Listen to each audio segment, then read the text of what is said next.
Kia ora, hello and welcome. My name is Karen Hunter, astrologer and musician, living in Aotearoa. You're listening to episode 7 of Astro Musical Interventions, a podcast bringing expansive openings for the heart and mind through an astrological lens. The soundscape in the background of this episode is an excerpt of a recent improvised musical conversation between bassist Velvet Scarletta of Wolf Running Wild and myself.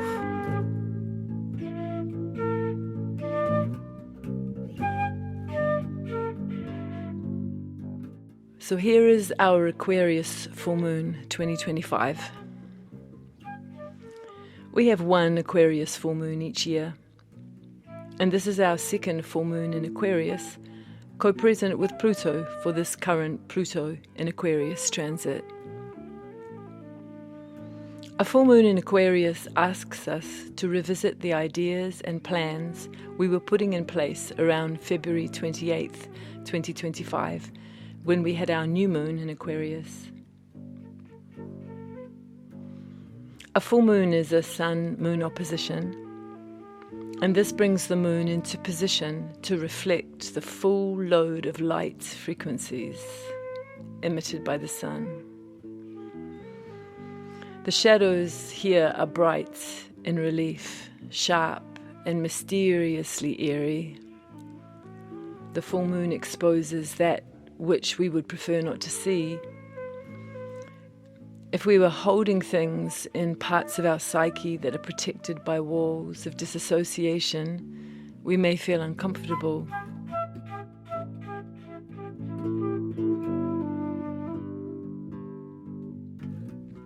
We may want to increase our disassociative tools, things like alcohol, porn, acting out, in order to keep those parts hidden from our conscious awareness.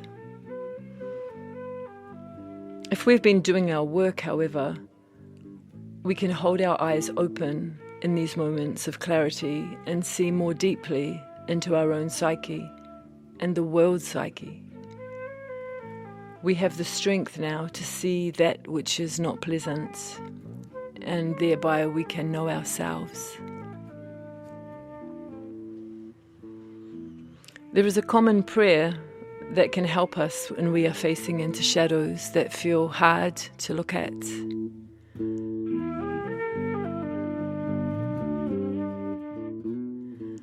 God, grant me the serenity to accept the things I cannot change, the courage to change the things I can, and the wisdom to know the difference.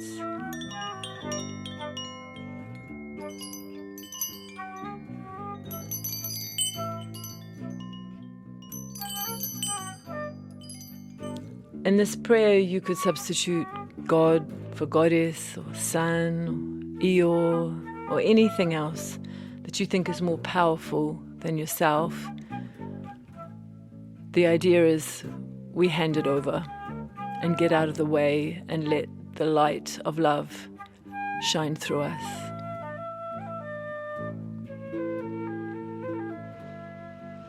So with the planet Pluto in the chart, in the same sign as the moon, we have to look not only at the moon shadow, but also at the plutonic shapes that are now sharply cut into the underworld.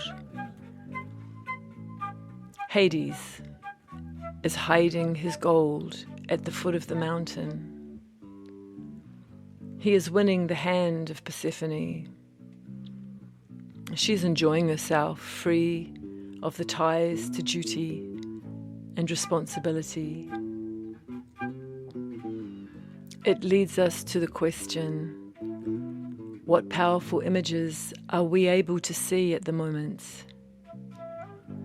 What images of power over, of manipulation and deceit? What is hiding in plain view? And I'm wondering, is there anywhere we can look where there are not images of the misuse and abuse of power?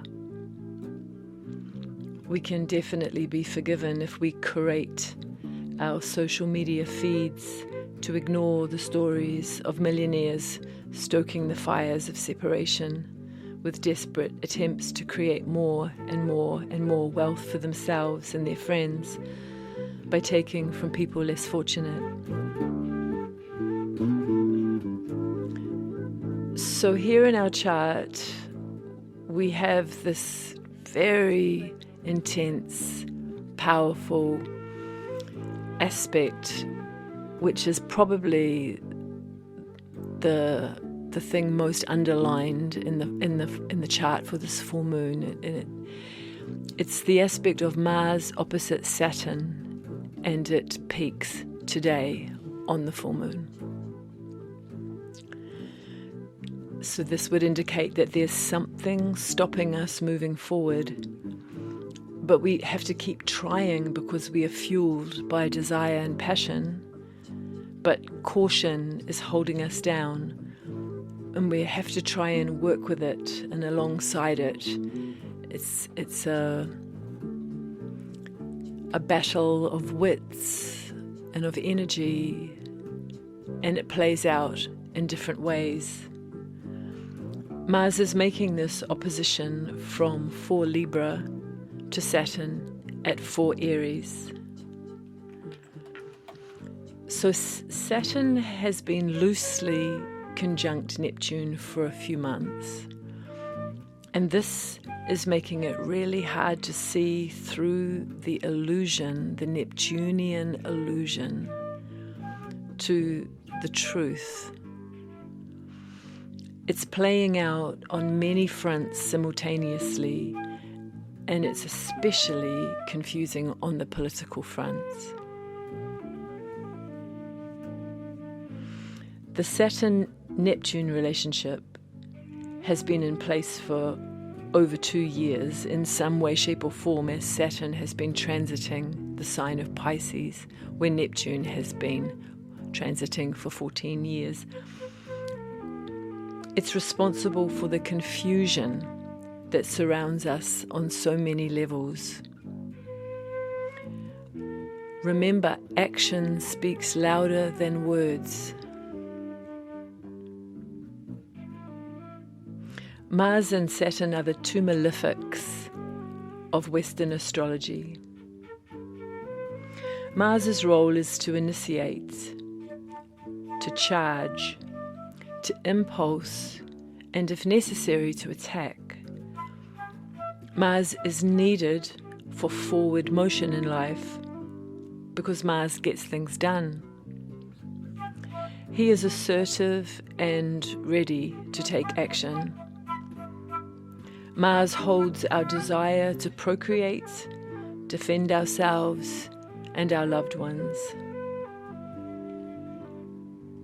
Mars will shoot first and ask questions later, and this can definitely mean to speak out impulsively and potentially regret things said in haste.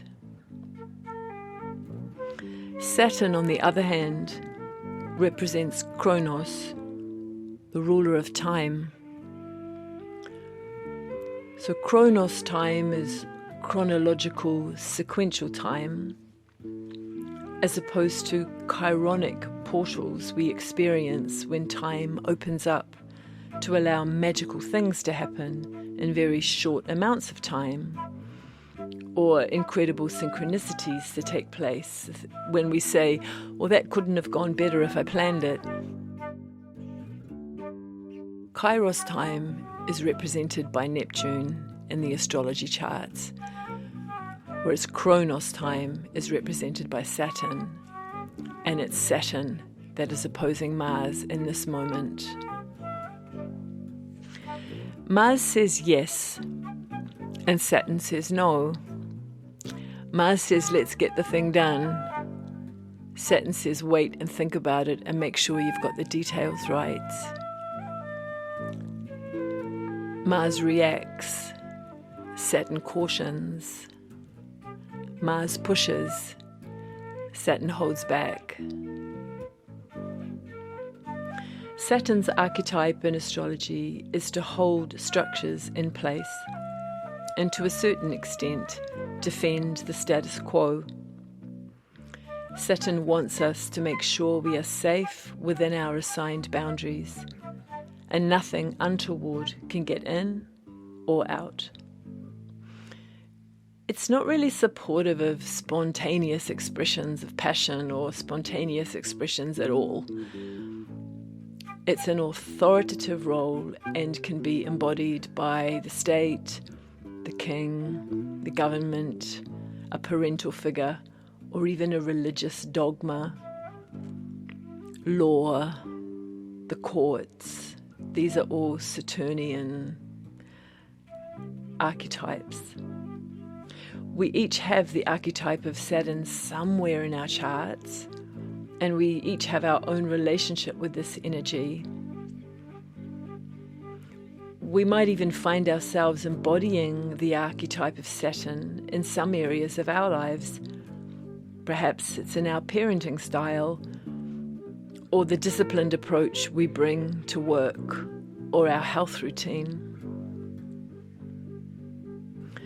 There's a kinder side to Saturn. However, right now, in an opposition to Mars, it's not likely to be on display. We need boundaries, like we need walls in our house, contracts with our employers, accountability from tradespeople, opening and closing times, systems that work, clocks, calendars, diaries, dates, agreements. We are learning to do the right thing at the right time. We are leaning into tough situations. We are being challenged by authority. We are learning to say no when we feel pushed around by other people's energetic outbursts. Despite the odds, we are showing up. Despite being refused admission, we are entering anyway.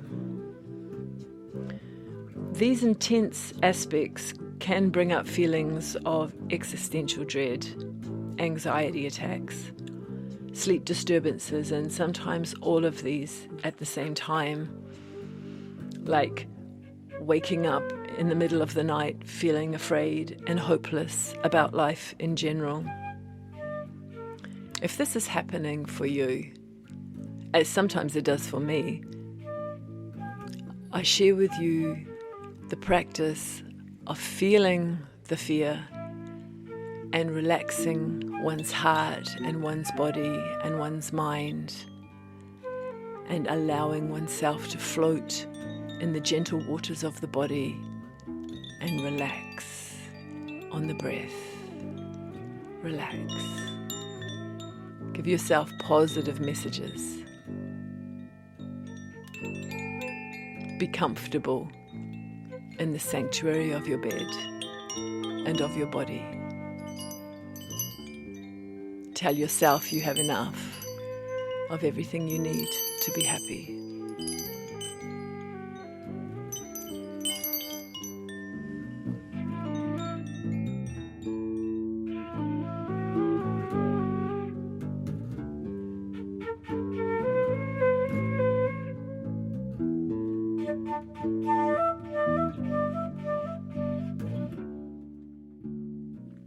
Later on this week, we have a very different kind of transit taking place on the 12th.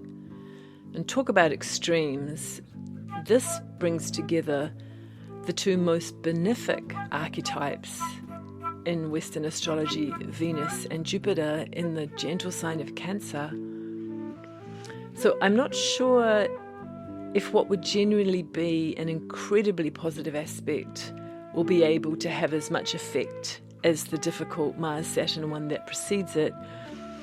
But let's talk about it, because by bringing it into awareness, it will have as much chance to grow as possible and to be felt by the collective.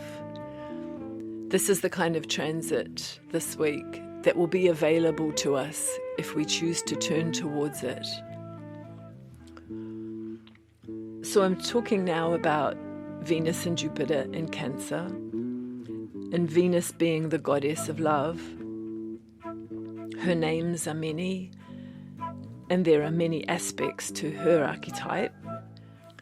Here in the watery sign of Cancer, she is Aphrodite, born in the oceanic tides, innocent and free. She brings forgiveness and sensuous beauty wherever she steps. And Jupiter, the god of the sky, bestows upon us knowledge in many forms, including philosophy, religion, sciences, and scholarly study. Jupiter is very happy in the sign of Cancer, where he can bathe in the warm and gentle, nurturing waters of home and family. So wherever we have the sign of Cancer in our own birth charts is the place where we can offer gratitude at this time. We can see that in this part of our chart there is abundance and nurturing, despite all the reasons we might be able to think of to feel otherwise.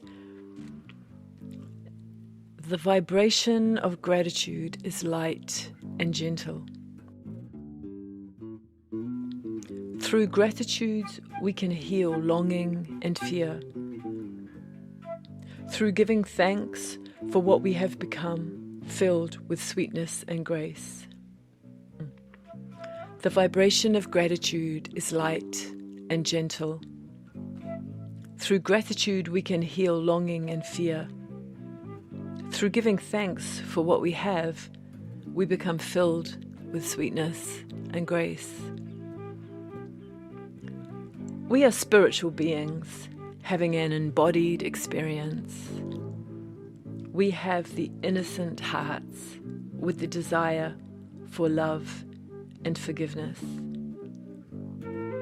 Love is the strongest medicine. It is more powerful than electricity. It's a quote by Neem Karoli Baba, known as Maharaji, a guru who led the way for his devotees to realize peace, gratitude, and love. So blessings on your week, on this Aquarian cycle we are completing with this full moon, the 6-month cycle. And may we all find some peace within these tumultuous tides of tension and release. And may we find creativity and music, gratitude and vibration wherever we are. If you are interested in reaching out for a personal astrology reading, to book a sound journey with me, a music lesson, or even just to say hello, you can find me through my website, karenhunter.com, or through one of the links in the show notes below.